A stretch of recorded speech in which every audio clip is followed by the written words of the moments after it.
नमस्कार, मेरा नाम प्रभाकर कुमार पटेल है। मैं सहायक निदेशक जिला दिव्यांगजन सशक्तिकरण कोषांग पटना के रूप में कार्यरत हूँ। आज इस जिला प्रशासन के फेसबुक लाइव कार्यक्रम से जुड़े सभी व्यूअर्स का मैं स्वागत करता हूँ। मैं जिला दिव्यांगजन सशक्तिकरण कोषांग पटना के द्वारा क्रियान्वित किए जाने वाले योजनाओं के संबंध में, उसके लाभार्थी वर्ग, उसका आवेदन प्रक्रिया, उसके लिए वांछित अहर्ता से संबंधित जानकारी आज साझा करूंगा। जिला दिव्यांगजन सशक्तिकरण कोषांग के द्वारा जो सबसे प्रमुख योजना क्रियान्वित की जा रही है, उसका नाम है मुख्यमंत्री दिव्यांगजन सशक्तिकरण छत्र योजना, संबल योजना भी कहते हैं इसको। इसका 2 अवयव है। प्रथम अवयव है बैटरी चालित ट्राईसाइकिल। इसके लाभार्थी वर्ग है चलंत दिव्यांग, जिनका दिव्यांगता 60% हो, और ये 2 श्रेणी में दिया जाता है, स्वरोजगार और शिक्षा के लिए।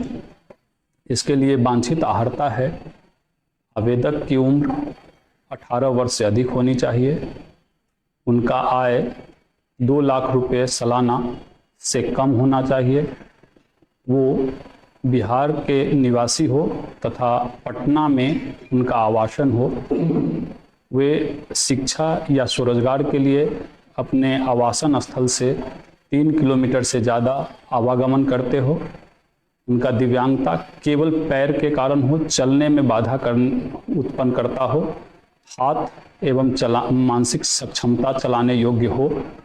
इसका आवेदन प्रक्रिया ऑनलाइन है। आवेदन ऑनलाइन कहीं से भी, किसी भी साइबर कैफे या स्वयं से किया जा सकता है। आवेदन अंतिम रूप से जमा होने के बाद जिला दिव्यांगजन सशक्तिकरण कोषांग को प्राप्त होता है, जिसका जांच प्रखंड स्तर से करवाया जाता है। उसके बाद जिला स्तरीय समिति द्वारा अंतिम रूप से उस पर निर्णय लिया जाता है, चयन या अचयन करा जाता है। उसके बाद लाभार्थी को बुनियाद केंद्रों से उपकरण उपलब्ध करा दिया जाता है। इसका दूसरा अवयव है सहायक उपकरण एवं कृत्रिम अंग। इसके लिए वांछित अहर्ता है 40% से अधिक दिव्यांगता हो, लाभार्थी का उम्र 5 साल से 60 साल होना चाहिए। केवल हस्तचालित ट्राईसाइकिल के लिए इस उम्र सीमा 14 वर्ष होती है। आय 1 लाख प्रति वर्ष सालाना से कम होना चाहिए। लाभार्थी होने के लिए व्यक्ति आवेदक पटना का निवासी होना चाहिए। इसके अतिरिक्त जिला दिव्यांगजन सशक्तिकरण कोषांग पटना के अधीन 3 आवासीय विशेष विद्यालय संचालित है।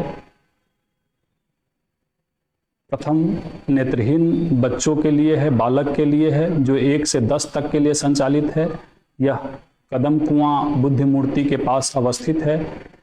इसमें बिहार के कहीं भी आवासित व्यक्ति जो नेत्रहीन हैं और इसके लिए उनको दिव्यांगता प्रमाण पत्र निर्गत है, आवेदन कर सकते हैं। आवेदन नामांकन अप्रैल महीने में होता है। इसके अतिरिक्त 2 डेफ एंड डम मूक बधिर विद्यालय है, एक बालक के लिए, एक बालिका के लिए। मूक बधिर बालक विद्यालय महेंद्रू में अवस्थित है। मूक बधिर बालिका विद्यालय गायघाट में अवस्थित है। नामांकन प्रक्रिया जिस प्रकार से नेत्रहीन बच्चों के लिए किया जाता है, उसी प्रकार से इसका भी नामांकन किया जाता है। दिव्यांगजन सशक्तिकरण कोषांग के अधीन 3 आसरा गृह संचालित है, जिसमें मानसिक विक्षिप्त बेसहारा महिलाओं को आवासित किया जाता है।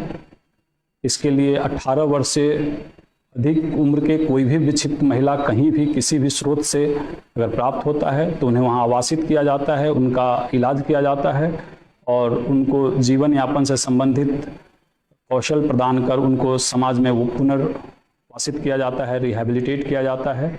उनको उनका परिवार अगर मिल जाता है तो उनको रिस्टोर भी किया जाता है। इसके अतिरिक्त राष्ट्रीय न्यास अधिनियम 1999 के अधीन autism, cerebral Plassey, mental retardation और बहुदिव्यांगता के लिए वैसे दिव्यांग जो अपना विधिक निर्णय लेने में सक्षम नहीं है, उनको विधिक संरक्षक नियुक्ति किया जाता है। इसके लिए आवेदन ऑनलाइन प्राप्त किए जाते हैं। नेशनल ट्रस्ट के पोर्टल पे आवेदन किया जा सकता है। आवेदन के लिए वांछित दस्तावेज नेशनल ट्रस्ट के पोर्टल पे आवेदन करने के समय एक लिस्ट के रूप में उपलब्ध है। आवेदन अंतिम रूप से जमा होने के बाद जिला दिव्यांगजन सशक्तिकरण कोषांग को प्राप्त होता है, जिस पर स्थानीय स्तर समिति जिला पदाधिकारी महोदय के अध्यक्षता में अंतिम निर्णय लेती है। इन 4 दिव्यांगता के अतिरिक्त अगर किसी और दिव्यांगता वाले व्यक्ति को भी विधिक संरक्षकता चाहिए कुछ सीमित समय के लिए या सीमित अवधि के लिए या सीमित कारणों के लिए, तो वो दिव्यांगजन अधिकार अधिनियम 2016 के अधीन इसका निर्गमन किया जाता है। सीमित विधिक संरक्षकता के लिए आवेदन ऑफलाइन जिला दिव्यांगजन सशक्तिकरण कोषांग में जमा करना होता है। आवेदन जिला दिव्यांगजन सशक्तिकरण कोषांग को प्राप्त होने के बाद सभी वांछित दस्तावेज और अहर्ता की स्थिति में इस पे अंतिम निर्णय जिला स्तरीय समिति उप विकास आयुक्त महोदय के अध्यक्षता में अंतिम निर्णय लेती है।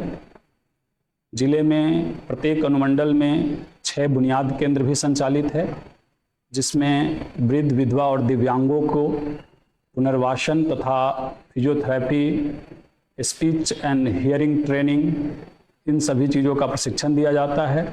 6 बुनियाद केंद्र नोडल पॉइंट्स के रूप में काम करता है, जहां दिव्यांग को अन्य प्रकार की भी सुविधाएं और एवं मदद उपलब्ध कराया जाता है, जैसे पेंशन के आवेदन हो, यूडीआईडी कार्ड के आवेदन हो इत्यादि। यही योजनाएं जिला दिव्यांगजन सशक्तिकरण कोषांग द्वारा संचालित है। धन्यवाद।